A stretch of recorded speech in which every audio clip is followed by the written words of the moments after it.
სექტემბერში სამშენებლო ბიზნესი განსაკუთრებით მონდომებული იყო, რომ ოცნებისთვის დიდი ფული ეჩუქებინა. მხოლოდ ერთ თვეში 570,000 ლარი ივანიშვილის პარტიამ ერთი სექტორისგან მიიღო. საერთაშორისო გამჭვირვალობამ შეისწავლა ოცნების დამფინანსებლების კავშირები და სარგებელი, რომელსაც ისინი იღებენ. იმ კომპანიებმა, რომლებმაც სექტემბერში ოცნებას ფული აჩუქეს, 2024 წლიდან მოყოლებული 591 მილიონის შესყიდვები მიიღეს ბიუჯეტიდან.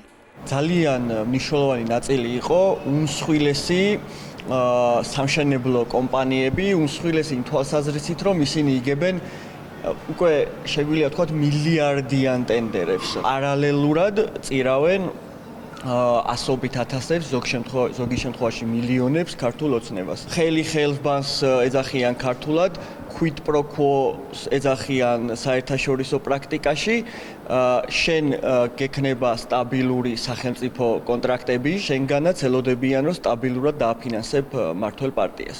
არაფერი რთული, ბანალური, მაგრამ სისტემური და წლებია უკვე რომ მუშაობს.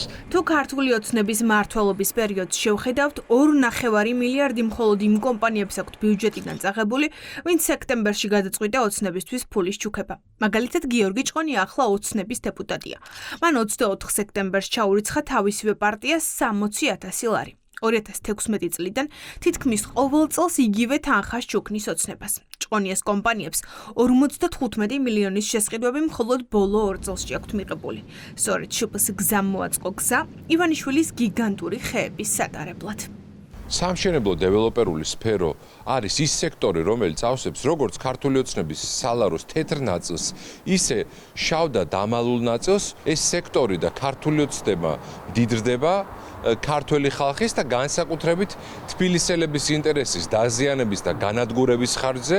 არ არის გასაკვირი ის სიამტკბილობა და ის ურთიერთობა, რომელიც ამ სექტორს და ქართულ ოცნებას შორის არის ჩამოყალიბებული და ეს არის კალაძის ეგრეთ წოდებული შენატანი ამ სალაროში. ოცნების ერთგული დამფინანსებლების სიაში ხვდება BK Construction-იც, რომელიც მფლობელიც ქართული ოცნების დეპუტატი შოთა ბერეკაშვილია. ამ კომპანიის დირექტორმა ბაკურ ბერეკაშვილმა ოცნებას 60,000 შესწირა. ბოლო 2 წელიწადში კი 32 მილიონის ტენდერები მოიგო. სიაში შპს ცეკურის მფლობელებიც არიან. პარლამენტის ყოფილი წევრი სერგო ხაბულიანი და მისი შვილი. ივანიშვილის ხელისუფლების პირობებში მხოლოდ ამ ერთ კომპანიას 300 მილიონზე მეტი აქვს ბიუჯეტიდან მიღებული. ასეთი კიდევ არაერთი კომპანია. ხან შესყიდვებს იღებენ, ხან სამშენებლო ნებართვებს, ან ლიცენზიას, ხანაც სუბსიდიებს.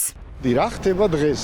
დღეს სამშენებლო სექტორი ლობირებს ძალიან აქტიურად და ღიად, მაგალითად იმას, რომ დაკრედიტების წესები გამარტივდეს. გადაწყვეტილების მიმღებები არიან ქართული ოცნების წარმომადგენლები, შესაბამისად, იმისთვის რომ ეს გადაწყვეტილების მიღება მათ უფრო მარტივად მოახერხონ, არ გამოურიცხავ ასეთი ფინანსური მხარდაჭერით ამ პარტიის, ისინი კანონის დაცვით ქაღალდზე ცდილობენ ამ ლობისტური საქმიანობის შესრულებას. საუკეთესო გზად ამისთვის ის ხედავს ქართული ოცნებისთვის შენაწირების საშუალებით ყურადღების მიპყრობას და კომპანიებს შორის, რომლებიც ქართული ოცნების კვლევაში მოხვდნენ, არიან გზა, ანაგი, შენებელი 80 და შპს ქართლი. ქართული ოცნების საფირმო ფრაზა ამ ფონზე უცვლელია.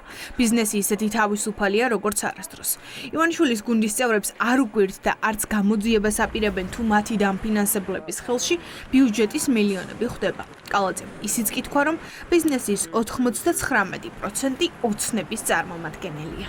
ბიზნესი, რომელიც სააკაშვილის ჩიბეში ედო და იყო უდიდესი ტერორის ქვეშ, დღეს ბიზნესი არის სრულად თავისუფალი. რატო გიკვირთ, რომ იმ პოლიტიკას, რომელსაც ქართული ოცნება დემოკრატიული საქართველო ახორციელებს, აღნიშნული კომპანიები, ბიზნეს სექტორის სხვადასხვა წარმომადგენლები ეხმარებიან და იგებენ ტენდერებს სანაცვლოდ და აკეთებენ. რა არის ამაში ცუდი? საპასუხოდ გაუმარჯოს, იგებენ ტენდერია, კონკურენცია, ვინც წარმოადგენს საუკეთესო წინადადებას, გამარჯვებული არის ის. მაინც და მაინც თქვენი შემომწირვალეები იგებენ სულ ტენდერებს.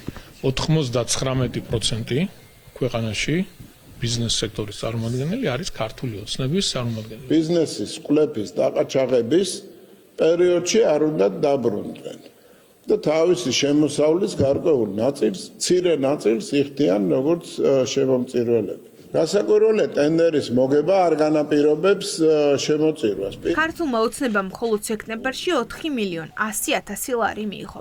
ამდენივე მიიღო ივანიშვილის პარტიამ აგვისტოსა და ივლისშიც ერთად. ეჭვები კორუფციულ გარიგებაზე მრავლად არსებობს, მაგრამ საქმეები თაროებზე რჩება იქამდე, სანამ ეს პოლიტიკურ ინტერესს არ დასჭირდება.